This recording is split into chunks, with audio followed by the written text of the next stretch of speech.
This edition of the Die Hard Dan podcast was recorded on location.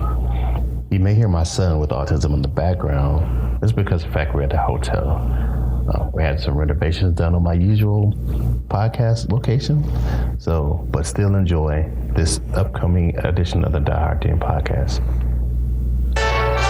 Coming up on this edition of the Die Hard Dan podcast, we go on the ball as we look at the expectations of the new offense for the upcoming season.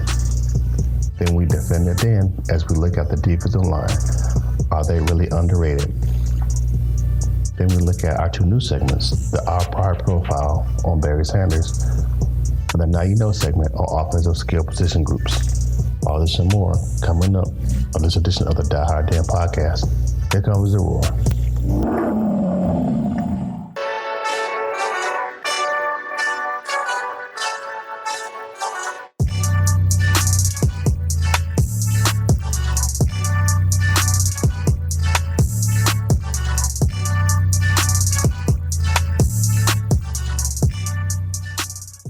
What up, dude? And welcome to the Die Hard Den.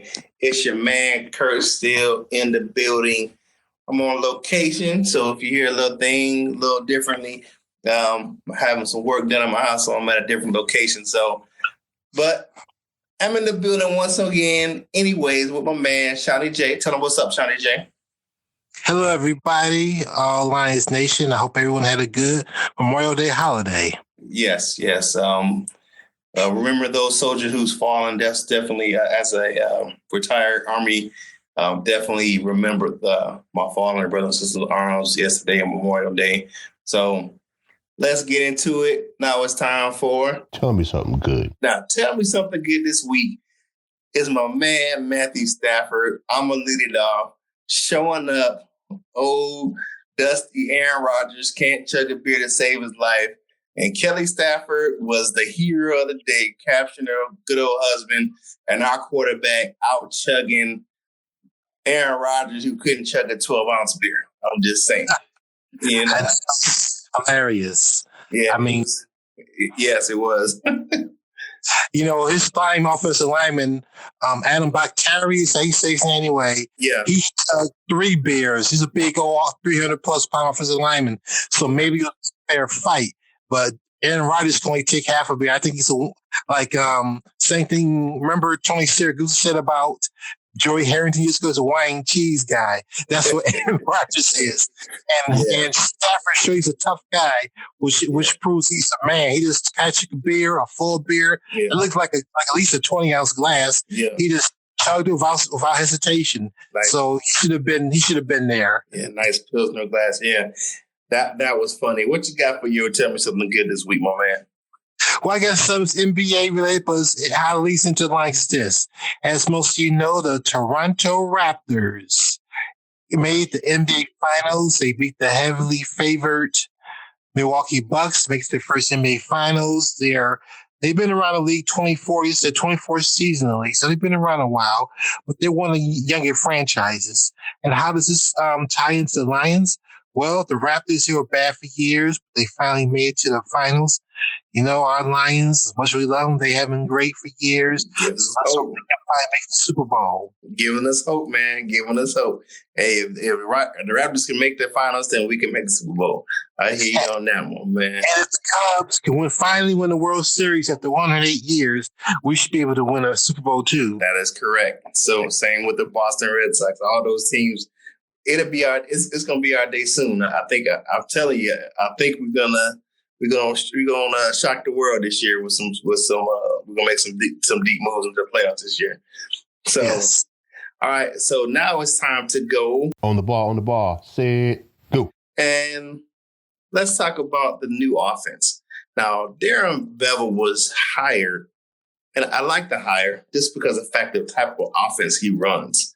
If you look at his past success in the league, he was successful for 2 Super Bowl runs with this Seahawks. You look at his resume, he likes to run the ball, pound that rock wherever he goes. He's had some really outstanding running backs that he's really, really made their career. You look at Beast Mode and Adrian Peterson. He's had some bell cow backs that he really helped build their career. And I hope he can do the same thing with Kerryon Johnson. So my expectation really for his offense, and this is my expectation, is pounding the rock, play action, using a lot of 2 tight end sets that we can stress the middle of the field and create some mismatch against some linebackers. Maybe throw in some theoretic with some check downs and some routes, but really utilize the run game and play action and really add some longevity to Matthew Stafford's career. Absolutely. I agree on that. I think Matthew Stafford, as he heads into his 11th season, he welcomes this change where he doesn't have to be the man. He doesn't care about throwing for 4,000 or 5,000 yards anymore. He's already getting paid. He wants to win. And I'm sure, like I said, for rebuild offensive line and 2 big tight ends helping blocking for him and the emphasis on the running game, this will take a lot of pressure off him because he's got, Matthews as tough as they come. I don't care what they say. Mm-hmm. He has missed games since 2010. Right. He's been our rock. He's been our Brett Favre. Mm-hmm. He's been tough. He's played over injuries like a la Brett Favre. Right. And then, like I said, it's the running game that'll take pressure off him. And I don't want to see him take a 10-sack game ever again in my life. No, sure don't. Let's hope our offensive line will pummel the Minnesota Vikings and the Bears and the Packers and all these other defenses. That's why I want my man. I'm still pushing for my man, Bo Benschweiser. Oh, you know that guy. Yes, I'm a Wisconsin offensive lineman. Yeah. But if you saw in the group, I promise to tone it down a little bit because you see Aaron Rodgers, another as big as offensive lineman that came at 280 pounds. I thought he was really going to dominate, but he didn't do nothing with the Lions. Yeah. So, yeah, I just think that, Matthew Stafford, we've seen him taped up, put together, pieced together, limping on the field, and he still's in there playing. Broken finger, glove on his hand with one finger. He's just a tough as nails quarterback. But I think he's going to have really, I won't say he will have the best stats of his career this season because I don't think the offense is built to pass for 5,000 yards. I'd rather see them run the ball control offense, throw when they need to. If you look at even the Patriots last year, they changed their offense. They were a run-first team. So and I think that's the direction that Patricia wants to go with the Lions. Physical football, running the ball up front, smash mouth, division football like we used to in the Old Norse division, and really just kick down some doors and control the ball game. That's my expectation for the offense. So any final words on the offense, my man? Like I said, I don't want to see Matthew Stafford get killed out there. I want to see Stafford be upright. He's getting older. He's still tough, but I do want to see the offensive line dominate. It all starts the line. And like I said, we went 2 tight ends. There was a post in our group today. Someone posted it from Pride Detroit that, TJ Hawkinson is going to become his new best friend and renew his faith in the tight end position. So he's getting the rave reviews, but this is only OTAs. Like I said, we can't, we can't take too much out of OTAs, but I'm hoping. Yeah, helmets and shorts, man. You don't really learn a lot from that stuff. So, we'll see when they start putting the pads on what it looks like. But, I get what they're saying. So far, he looks good, but, a lot of people look good in T-shirts and shorts, you know what I'm saying? And just a helmet during the springtime. So, all right. So, wrap that up on the ball. Now it's time to defend the den. Now, I know you read this article about the defensive line, Seany J. What is your feeling about the defensive line? There's an article floating around out there about them being underrated. What do you think? I agree with that. This, NFL, pro sports is a prove it to me type business. I get that. But I do think our defensive line is underrated. A full season, hopefully get Snacks Harrison in there, hopefully by training camp, by the mandatory OTAs and training camp, hopefully he won't hold out. And he's there because he's key. You notice that the Lions' run defense improved greatly after he joined the team. I mean, nobody can run up the middle on us when Snacks is in there. He dominated the middle. He dominated better than Ndamukong Suh did, or Nick Fairley, or Luther Ellis. Ain't those guys in the past did. He was like run to a brick wall. He demanded double and triple teams. So he is catalyst, and he frees up other guys to make plays. Like, we got the top free agent once again, and Trey Flowers. He's a great two-way player. He can set the edge on the run, and he can rush the passer. And I still love Romeo Okwara on the other end. He's a big, strong guy who has best season under Patricia. And don't forget about the two Bama boys, also a defensive tackle, Sean and Ashawn Robinson. So I love the rookie we have. Big Austin Bryan, is it, out of Clemson? So our the defensive end, outside linebacker, yeah. Yes, big guy, 6'6", 280. So our defensive line is going to be impressive, and they are underrated, but that's fine with me. I don't, because the low expectations for the Lions, they don't expect to win very many games.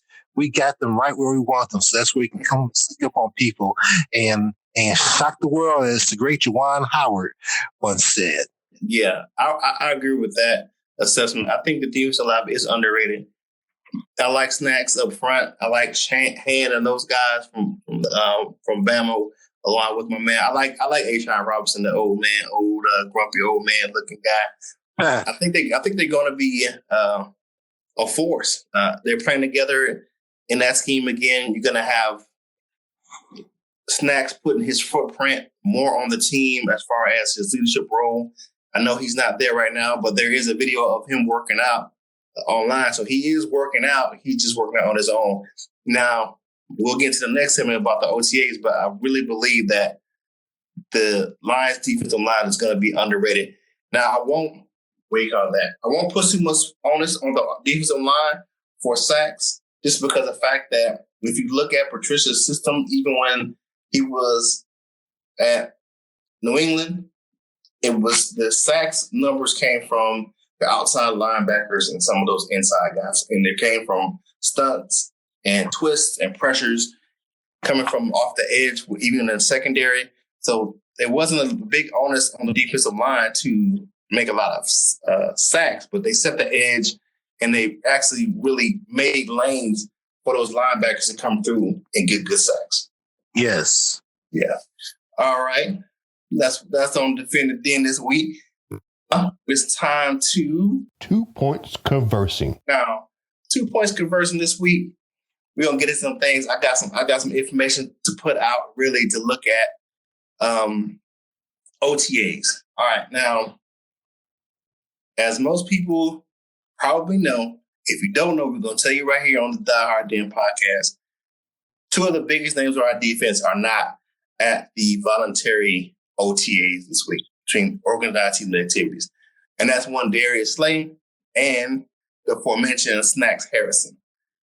Now, there is an article out on the freepress.com. It was in the paper last week that supposedly these individuals were holding out because of contract dispute. They want a new contract, right? And Snacks Harrison was the best defensive tackle in the league as a run stopper. Wouldn't you agree that, Seany J? Yes, he was. He in PFF said that, I don't put too much stats in those PFF scores, but the last 3 years, he was the number one run stopper in the NFL. He was the number one run stopper in the NFL.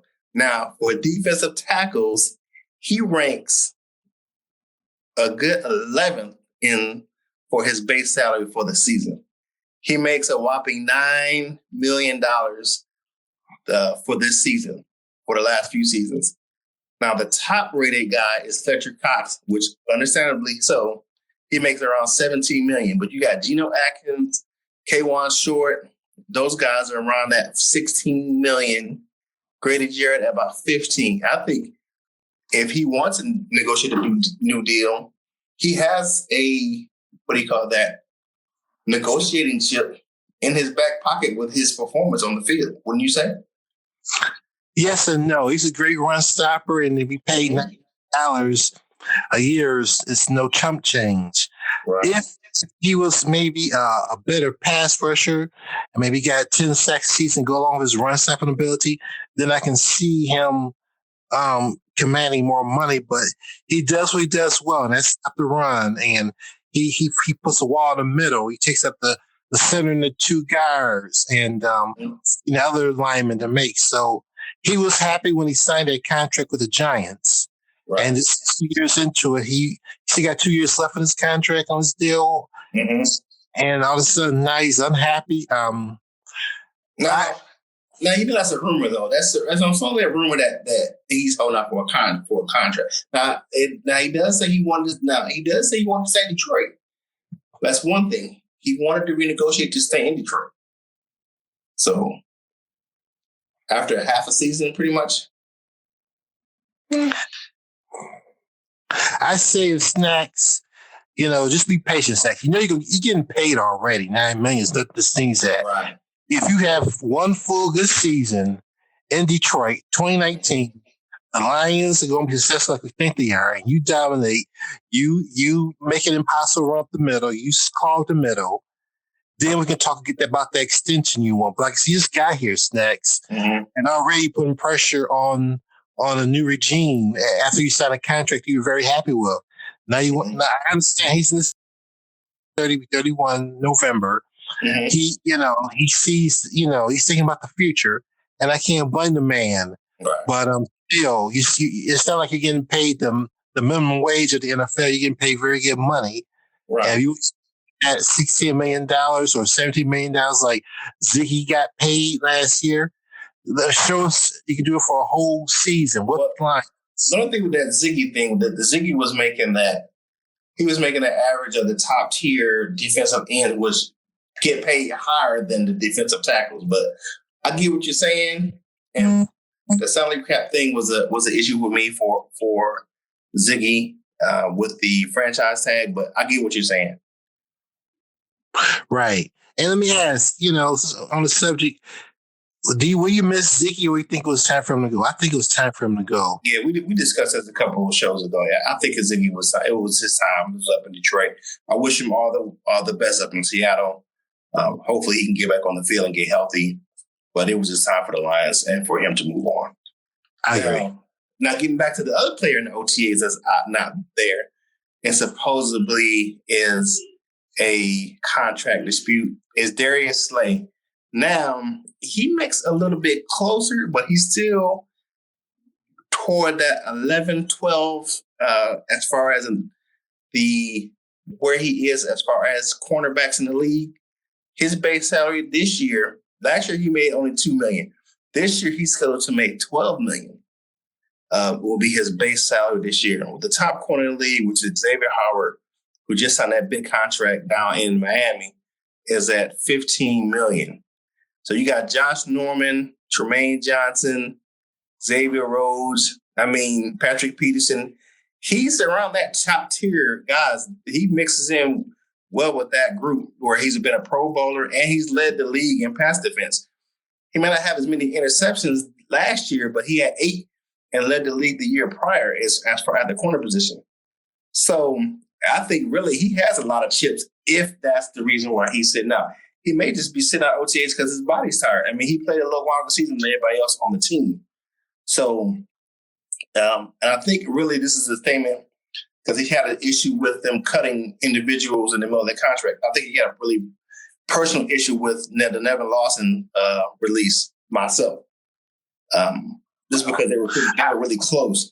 But I think he may have some ammunition, but the Lions have a lot of money left under the cap. I think they're number 10 in the league right now with the amount of money they still have under the salary cap, even with the rookie signings. Well, if you say that Darius is scheduled to make $12 million for this kind of stuff, not too many people are going to feel sorry for him.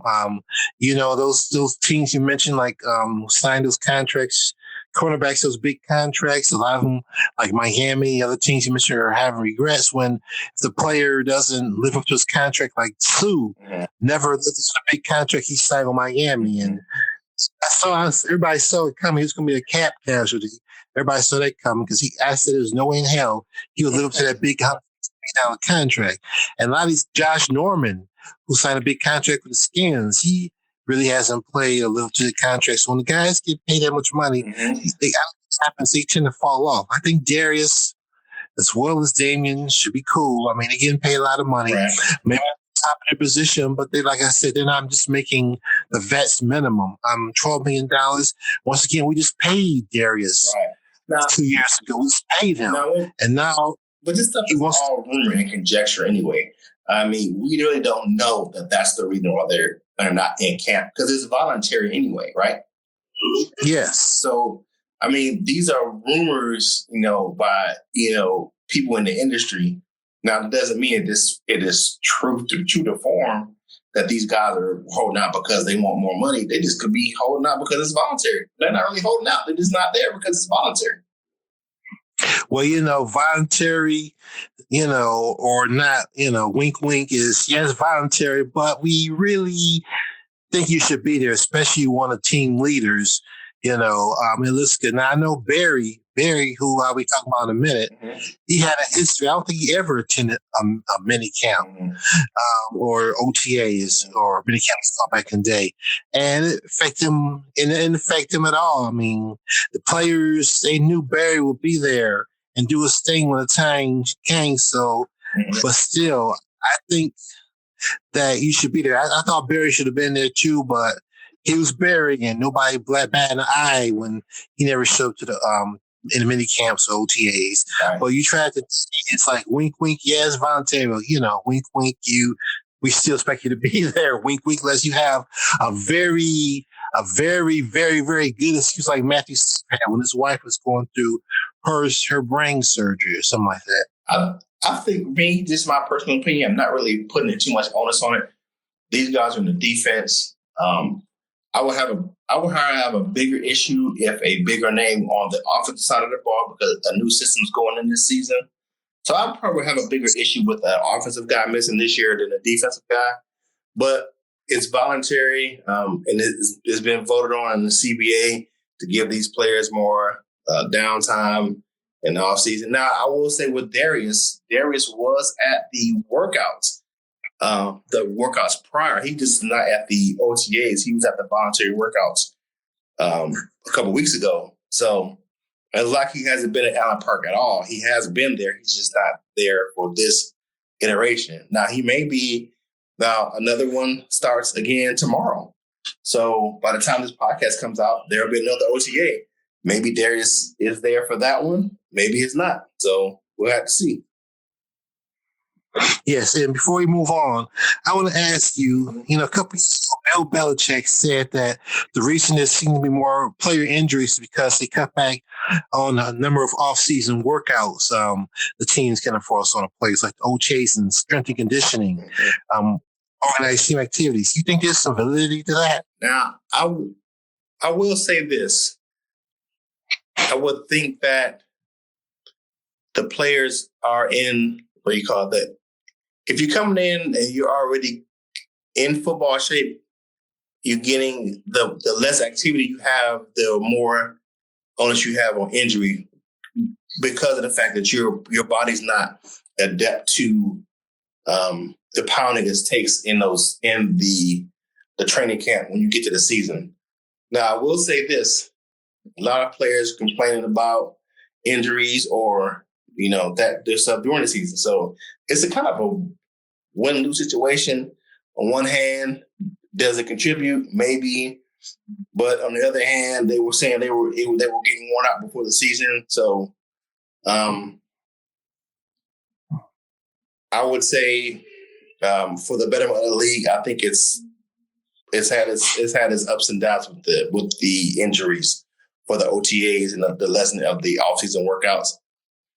I mean, I know as fans, we want to see our Lions on the field as much as possible, even practice or not. So, and I also remember last year during Patricia, when he first got the job, he brought in, I don't know if he's still there, that strength and conditioning coach. Yep. Who he's gone. He's gone. He moved on. some people, he really he put the Lions to a different training regimen than we're used to, and some people blame his training techniques for the injuries the Lions suffer. I mean, you never know. Yeah, I know that I think his name was Nash. I think he moved on. He took a different role, and then he took a different role that kind of moved him around last year. Remember, he came from the Patriots anyway, so they kind of moved him. Then now he's not that strength and conditioning coach anymore. So yeah, I really hope that, I don't want to see anybody injured, and I hope they can kind of come to a happy medium where the players aren't getting injured. And I think sometimes the onus is on this player as well. If you're sitting at home goofing off, a lot of those, players have personal trainers and they work out different with different football individuals throughout the offseason. So, you see Slade every year go work out with the other top tier corners in the league. He goes out and work with Richard Sherman and those guys and Talib and I think in Houston in the offseason. So it's not like, these guys aren't going to get their work, but they got to put some onus of this on themselves to come in to camp in shape. You know what I'm saying? They got to take it upon themselves to make sure they're coming to camp ready to go in shape. Because that's when the injury is going to happen, when they're not in shape. Or just be a fluke injury.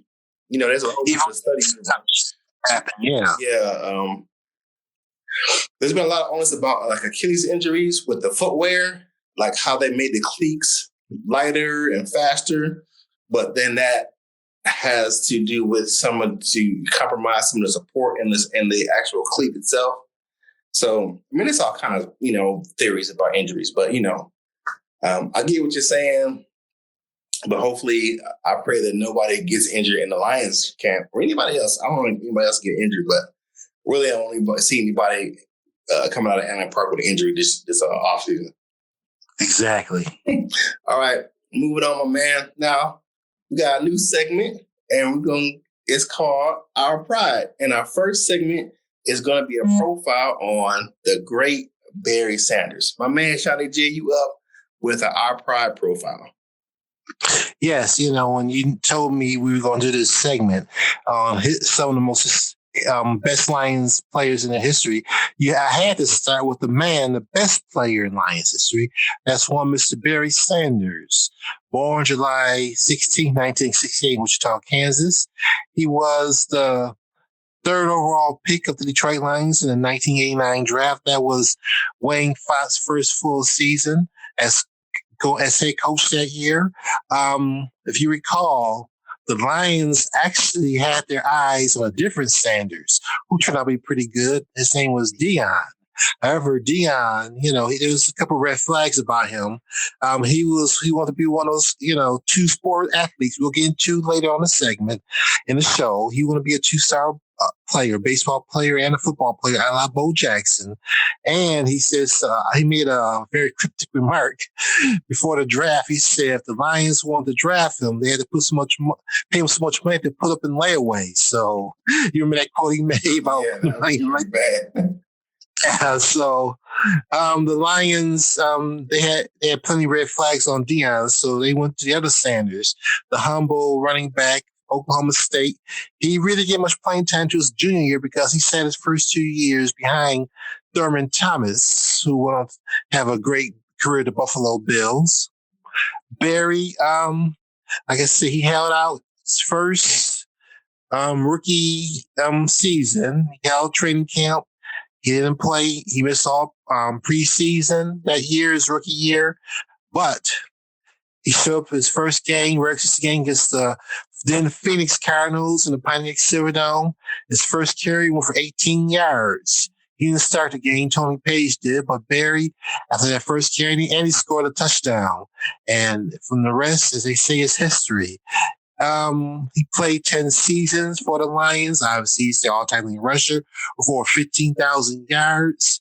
His career didn't end the way we wanted it. I guess he was frustrated, no doubt, about the Lions spinning their wheels and losing ways. And he just, in the summer of 1999, He announced his retirement by sending a fax to his hometown paper, Wichita paper there. He's retiring. He's sick off, taking a little one-man vacation in London, and he never returned. I thought he might return the following season, but he never came back. He stuck to his gun. He stuck to his retirement. There's some animosity between Barry and the Lions for a few years, but eventually it's time, like I said, time heals all wounds. And eventually the Barry and the Lions, they reconcile. They forgave one another, and he's back involved with the Lions. You see him at games sometimes. Where's number 20? It's an autograph signings, and like I said, didn't end right, but hey, Barry's back in the fold. And I'm hoping something similar is going to happen with the Lions and Calvin Johnson. Rod Wood already said that he does want to reconcile with Calvin. All right, my man. Good stuff on my man Barry Sanders. Welcome to Now You Know, the new segment on the Die Hard Dan podcast. And what we're going to talk about this week is personnel packages for the offensive skill position groups. Now, there's a lot of talk. If you read on Lions.com, as Tim Tournament wrote an article about 12 personnel packages for the Lions. Now, a lot of individuals are well educated on football, but some novice fans are not. We're here to bridge the gap. So, what I'm going to do today, I'm going to go over the offensive personnel packages for skill position groups for the offense. Now, the skill positions for the offensive side of the ball include your quarterback, which is not part of this package, but your running back, tight ends, and wide receivers on the offensive side of the ball. So let's go over these personnel packages. For your 0 personnel package, you're going to have 0 running backs, 0 tight ends, and 5 wide receivers. Then you're going to look at your 1 personnel, which is 0 running backs, 1 tight end, and 4 wide receivers. If you go your 2 personnel set, you're going to have 0 running backs, 2 tight ends, and 3 wide receivers. Now we're going to get to the packages that most likely the Lions will run for this upcoming season. You're going to have a 10 personnel, which is 1 running back, no tight ends, and 4 wide receivers. Then you look at 11 personnel. 11 personnel are 1 running back, 1 tight end, and 3 wide receivers. Now here is a package that Tim Tournament wrote about in his article, in which I believe that the Lions are going to run most often for this upcoming season. You're going to have 12 personnel, which is 1 running back, 2 tight ends, and 2 wide receivers. Then you look at a 13 personnel, which is a more of a heavy or run package, which is 1 running back, 3 tight ends, and 1 wide receiver. Now, you may get into a complicated, more of a run or pass option in the 20 personnel, which is 2 running backs, no tight ends, and 3 wide receivers. Or you might run into a 21 personnel, which is 2 running backs, 1 tight end, and 2 wide receivers. Now, getting down to the goal line, you're looking at a package where you'll have 2 running backs, 2 tight ends, and 1 wide receivers, which is 22 personnel. And last but not least, you look at the really heavy old school run package down at the goal line, which you'll have a 2 running back set with 3 tight ends. And those are the skill position groups for offense. If you don't know, now you know. We'll see you next time on the Now You Know segment of the Die Hard Dan podcast. Looking at one last little bit of housekeeping, we're talking about the 2-sport athlete. I know you want to talk a little about Kyler Murray. My thoughts with the way the NFL is structured right now and the way the contracts are structured, I don't think that's going to be really possible for a player in the NFL to play 2 sports. I know Russell Wilson dabbles around in spring training, but I think the language in the contracts, I really don't think that it's going to be really viable. After Deion did where he played in the NFL and he played in the Major League Baseball, well, he did not play in the same day. He sat the bench, but he was playing 2 sports at the same time. Now he was able to do it, but the teams didn't like it. So, and I think that with Major League Baseball and NFL, you don't think you'll ever see that again. Right. And one of the first guy to do it, Bo Jackson, Al Davis, he went out of his way, bent over backwards. He gave Bo a full-time salary, only played half a season. He let Bo finish out the entire baseball season and, come in maybe 2 weeks later after the conclusion of the Kansas City Royals season. And Bo, he was the first star athlete. Deion said, if Bo could do it, so can I. But it didn't quite work out that way. Ironically, for a minute, Deion played for both teams in Atlanta, the Braves and the Falcons. And he played the same stadium, and he didn't have to go for it. That was kind of cool. But like I say, it was a conflict. ESPN did 30 for 30 on that. He talked about that. Deion's double play. Yeah. It would have been awesome. He got in that game. He could have played in that baseball game after playing the football games earlier that day. But, and Deion, I agree with you, especially Kyler Murray being a quarterback. He has to be there for the OTAs and learning new offense, and the quarterback, he has to be there for the team for sure. He's the face of the team, keeps the offense. He got on the plays, practice the plays, the way OTAs and mini camps run concurrently with spring training and baseball in the beginning of the baseball season. It just can work. And I agree with you. It'd be kind of cool to see, but I agree it wouldn't work. All right, my man. So tell everybody how they can find you on social media. Well, I'm not a big social media person, guys, but you can easily find me on Facebook as Sean Jennings. All right. So for me, you can find me on Twitter at CurtisSteele14. Also the same on Instagram. And you can follow the podcast at DieHardDanPodC1. Also, you can email the show at DieHardDanPodcast@gmail.com. Thank you for listening. We will continue these new segments throughout the rest of the year. We'll teach some things about some football and learn some more history about your Detroit Lions. So for Johnny J, it's your man, Kurt Steele, signing out. Peace.